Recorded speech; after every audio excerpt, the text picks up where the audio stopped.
2 Samuel 3. The war between the house of Saul and the house of David lasted a long time. David grew stronger and stronger while the house of Saul grew weaker and weaker. Sons were born to David in Hebron. His firstborn was Amnon, the first son of Ahinoam of Jezreel. His second, Caleb. His third, Absalom. The fourth, Adijah. The fifth, Shephatai, and the sixth, Ephraim. These were born to David in Hebron. Abner goes over to David.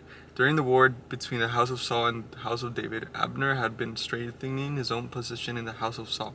Now Saul had a concubine named Rizpah, daughter of Aiah, and Ishbosheth said to Abner, "Why did you sleep with my father's concubine?" Abner was very angry because of what Ishbosheth, so he answered, "Am I a dog's head on Judah's side? This very day I am loyal to the house of your father Saul and to his family and friends. I haven't handed you over to David yet. Now you accuse me of an offense involving his woman. May God deal with Abner, be it very so severely, if I do not do for David what the Lord promised him on oath, and transfer the kingdom from the house of Saul, and establish David's throne over Israel and Judah, from Dan to Beersheba." Ishbosheth did not dare to say another word to Abner, because he was afraid of him. Then Abner sent messengers on his behalf to say to David, "Whose land is it? Make an agreement with me, and I will help you bring all Israel over to you."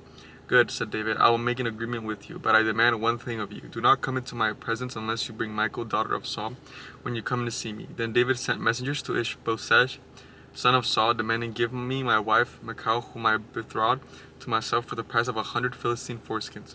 Ishbosheth gave orders and had her taken away from her husband Paltiel, son of Laish. Her husband, however, went with her, weeping behind her all the way to Bahurim. Then Abner said to him, "Go back home." So he went back. Abner conferred with the elders of Israel and said, "For some time you have wanted to make David your king. Now do it, for the Lord promised David by my servant David, and I will rescue my people Israel from the hand of the Philistines and from the hand of their enemies." Abner also spoke to the Benjamites in person. Then he went to Hebron to tell David everything that Israel and the whole tribe of Benjamin wanted to do. When Abner had 20 men with him, came to David at Hebron, David prepared a feast for him and his men. Then Abner said to David, "Let me go at once, assemble all Israel for my lord the king, so that they may make a covenant with you, and that you may rule over all your heart desires." So David sent Abner away, and he went in peace. Joab murders Abner. Just then David's men and Joab returned from a raid and brought with him a great deal of plunder, for Abner was no longer with David in Hebron, because David had sent him away, and he had gone in peace. When Joab and all the soldiers with him arrived, he had told that Abner, son of Ner, had come to the king, and that the king had sent him away, and that he had gone in peace. So Joab went to the king and said, "What have you done? Look, Abner came to you. Why did you let him go? Now he is gone. You know Abner, son of Ner. He came to the deceased and observed your movements and find out everything you are doing." Joab then left David and sent messengers after Abner, and they brought him back from the cistern at Sirah. But David did not know it. Now when Abner returned to Hebron, Joab took him aside into an inner chamber, as if to speak with him privately. And there, to avenge the blood of his brother Asher, Joab stabbed him in the stomach, and he died. Later, when David heard about this, he said, "I and my kingdom are forever innocent before the Lord concerning the blood of Abner, son of Ner. May his blood fall on the head of Joab and his whole family. May Joab's family never be without someone who has a running sword or a leprosy, or who leans on a crutch, or who falls by the sword, or who lacks food." Then David sent to Joab all of the people with him, "Tear your clothes and put your sackcloth and walk in the morning in front of Abner." King David himself walked behind the bier, and they buried Abner in Hebron. And the king wept out loud at Abner's tomb. All the people wept also. The king sang this lament for Abner: "Should Abner have died as the lawless die? Your hands were not bound, your feet were not fettered. You fell as one falls before the wicked." And all the people wept over him again. Then they all came and urged David to eat something while it was still day. But David took an oath, saying, "May God deal with me, be it so severely, if I taste the bread or anything else before the sun sets." All the people took note and were pleased. Indeed, everything the king did pleased them. So on that day, all the people there and all Israel knew that the king had no part in the murder of Abner, son of Ner.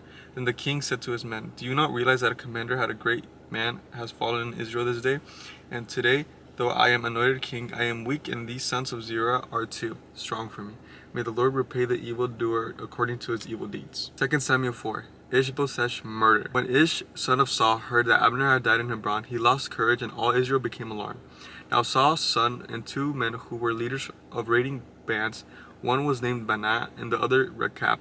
They were sons of Rimmon and Beerothite. From the tribe of Benjamin, Beeroth is considered part of Benjamin because the people of Beeroth fled to Gittaim and had resided there as foreigners to this day. Now Rechab and Banat, the sons of Rimmon the Beerothites, set out for the house of Ish, and they arrived there in the heat of the day while he was taking his noonday rest. They went into the inner part of the house as if to get some wheat, and they stabbed him in the stomach. Then Rechab and his brother Banat slipped away. They had gone into the house while he was lying on the bed on his bedroom. After they stabbed him, killed him, and they cut off his head. Taking it with him, they traveled all night by the way of Arabah. They brought the head of Ish to David at Hebron and said to the king, "Here is the head of Ish, son of Saul, your enemy, who tried to kill you. This day the Lord had avenged my lord, my king, against Saul and his offspring."